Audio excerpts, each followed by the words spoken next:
That went so fast from there. Probably right at the back. It is. So you guys, Nick and I are headed to Melbourne today, and the question that I have for you is, should I travel in a full-length black dress, or should I wear activewear? Obvious choice, activewear wins. We haven't been successful in finding a good elevator, but this full-length mirror though. It's pretty good.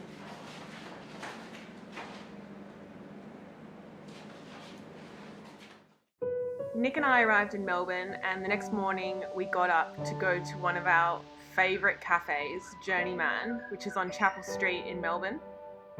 We headed there ready to have a huge meal, because generally when I go away I like to eat big in the morning and then not eat again till maybe mid-afternoon. Chili scrambled eggs with sourdough toast, fresh mozzarella, and I ordered a side of pork, as well as some extra toast because I'm a fat.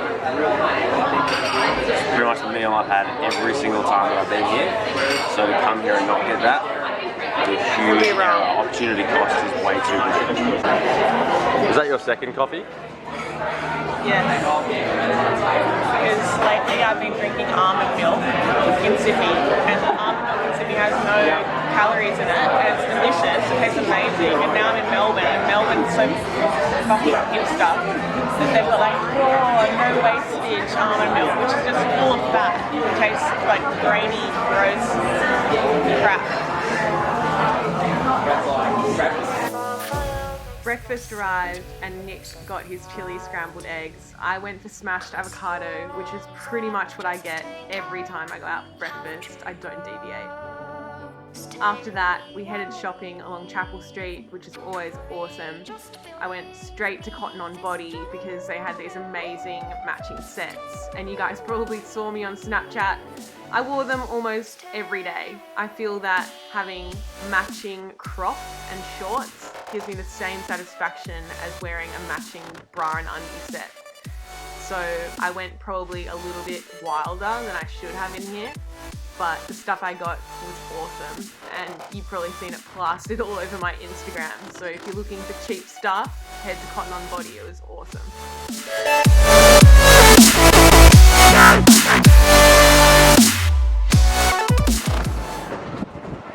Yeah, this is the definition of lifestyle gains. We've been in Melbourne for like 24 hours, and we're only just getting our first donut now.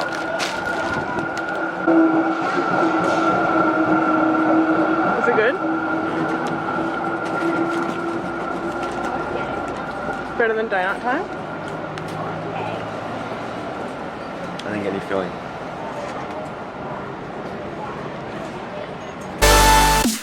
With our first Melbourne donut down, obviously we needed to go get coffee, so that we did.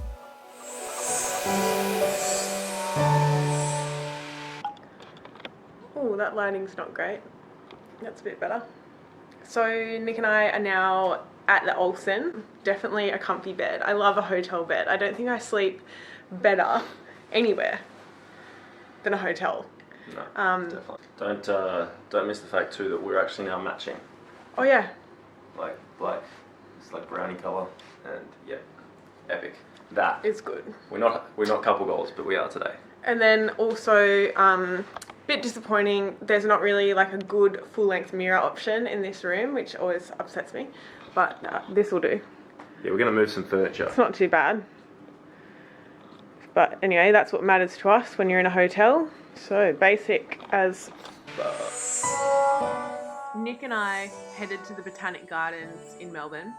It's really beautiful. I'd say it's even better than the Sydney Botanic Garden. Whenever I go away and I'm a little bit out of routine, I like to do a lot of walking. Always makes me feel like I'm staying active, probably eating well outside my macros whenever I'm away, so I feel like walking kind of balances that out.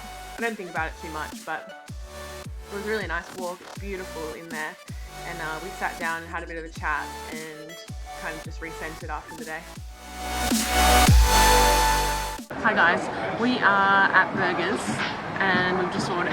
So I know that a lot of the girls that interact with me on social media and elsewhere get a bit confused about how to log a burger, especially if it doesn't come from somewhere where MyFitnessPal has the calories and macros listed. So the way I generally do it is I log the whole burger piece by piece, ingredient by ingredient, in order to get a pretty spot on idea of what I'm eating. And I've been doing it for a while, so generally I've found that I have to be pretty close because I'm not really gaining a lot of weight. I'll show you how to do it in MyFitnessPal, and I'm going to put the camera on the screen so you can see exactly what I'm logging. But you guys are going to have to use a bit of common sense as well in order to know if there was a bit of extra cheese or a bit of extra oil, or maybe the bun is a bit carbier than you might be logging. So I'll show you how to get pretty close, and then it's up to you to do the rest.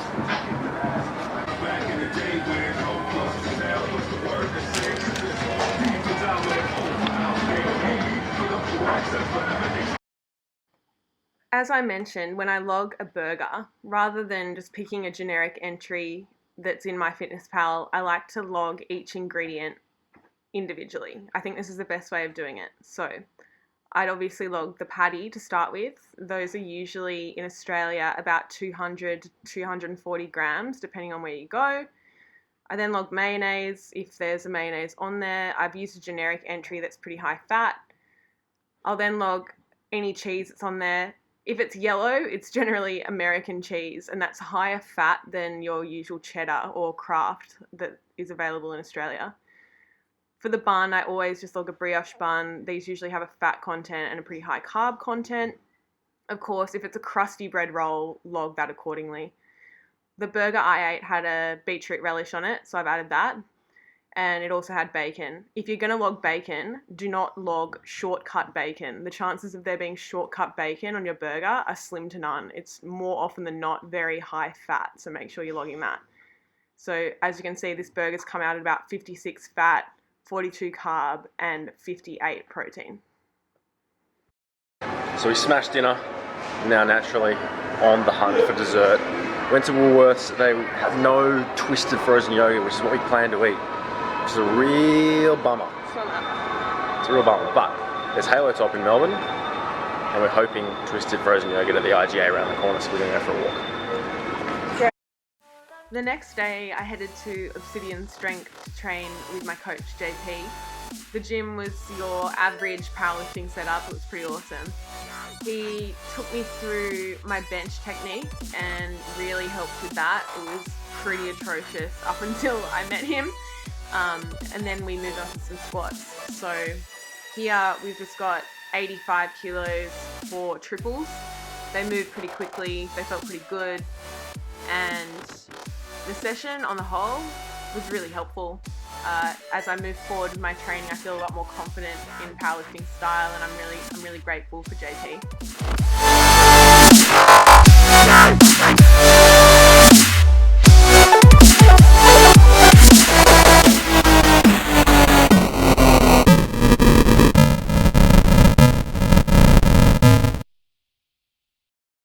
Whatever you want. Who are you? What's your name? Introduce myself? Yeah. Do I have to say anything about you?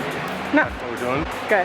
Oh, it's on? Yeah. Oh, shit. I just record all of it because That was I'm going to really cut in stuff that's funny. Yeah, no, I do that as well all the time. Yeah. Yeah, I was actually editing. Your YouTube's really good. Cool, thank you. Yeah. Glad you like it. Do I introduce? I don't even know. You should know what you're doing. Yeah, You do no, YouTube all the time. Hi, I'm John Paul Kalki. That was not how I was pronouncing your last name. Is it not? How are you saying it? Please say it. Never mind. Please You'll tell hear me it on my YouTube. Please tell me how you say it.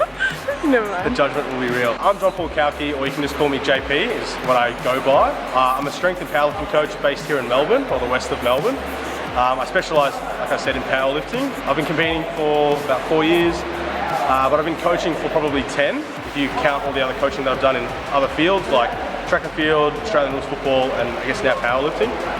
I compete in the IPF, the International Powerlifting Federation, which is like the biggest powerlifting federation in the world. And I've represented Australia a few times at various competitions. I actually won the World Championships in 2014 and 2015 as a junior. But now I'm an open, and it's a lot more competitive, and I'm not as good at the opens. How old are you? I'm 24 years old. I studied a Bachelor of Science at the University of Melbourne, and my major was in anatomy. So I kind of put together all the formal education I had in anatomy, combined that with all of my interest in training and powerlifting, and that's kind of the product of who I am as a coach. I'm really big on like movement, technique, and understanding what's going on. So that's who I am. Yes. I'm teaching Beck how to lift more weights better, teaching her different techniques. We are getting better at squats, bench press, deadlift. Obviously, she's preparing for a powerlifting competition, the first powerlifting competition with Powerlifting Australia, or the IPF. She's got a couple of bad old habits from different various training styles she's done in the past, so we are working towards improving her technique to kind of maximise her technique within the rules of Powerlifting Australia, which are very particular. If you'd like, you can follow me on Instagram. My Instagram handle is @5trong. It's spelled strong, but like S With a is a 5. Yeah. You can find me on YouTube. Just search my name, John Paul Kauke. He's got a really good YouTube. I've got a pretty good YouTube according to Beck. Yeah. And yes. Well done.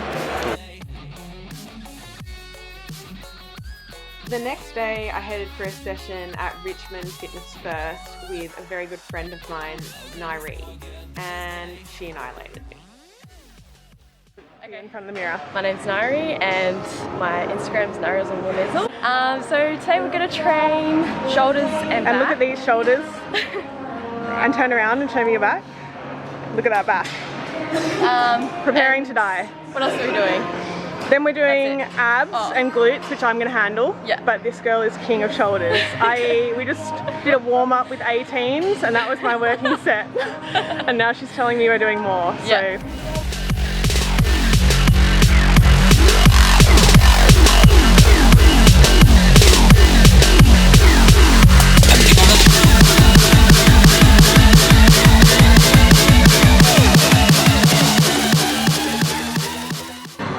I dropped down to 18s and she's like, okay, now you have to do 12. I got to 7 and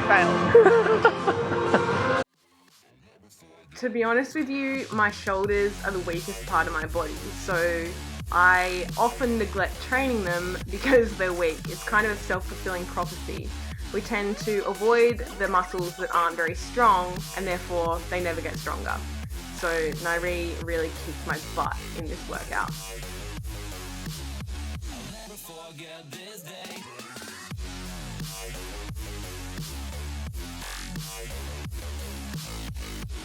After the presses, we moved on to a cable row. I really love this machine because it really gets your lats and rhomboids, and it was bloody hard. I'm like trying to look cool in front of her, so I keep picking weights that I can't really do. We get to like the 4th one, I'm like, fuck, I hope she's not counting. Basically, here we picked a weight that meant that we could do the first 3 to 5 strict, and then we started using a bit of momentum to try and get more of a squeeze and less of a slow movement through the eccentric. After that, we moved on to more shoulders. I was so tired, but trying not to look like a pushy in front of Nairi, who was absolutely killing me. My attempts with 30 kilograms were in vain, considering Nairi decided to do 40.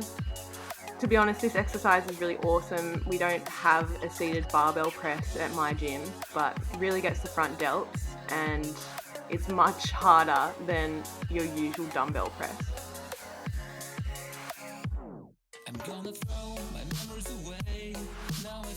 I used to use this machine all the time at my gym and they took it away. I love this row. It's got angles of peace. The downward angle of it means that you get a really low lat squeeze. Nairi and I used the same weight on this one, and by the end of it with the rope, my forearms were absolutely fried. Nairi literally annihilated my body, so now it's my turn to annihilate her glutes. Yes. I put Nairi through one of my favourite triple sets. You start off with a barbell hip thrust for a low-ish weight. Then you move on to feet elevated hip thrust with a band around your knees. I really like this one, and we use high reps to get a real big glute pump. After that, we moved on to a weight plate hip abduction. If you haven't tried that one, give it a go. The key to it is leaning slightly forward as you move your leg away.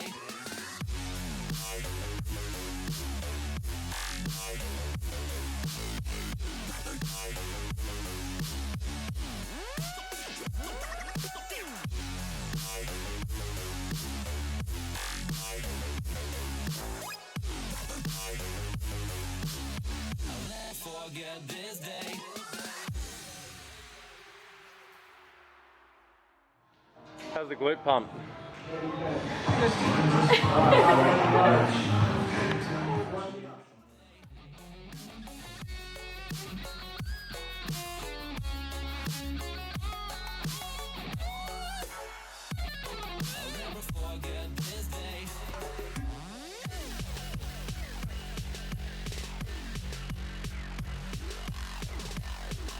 So it was a pretty awesome workout. I will put it up for you guys so you can take a photo and do it yourselves. I hope you enjoyed it. Thanks for watching.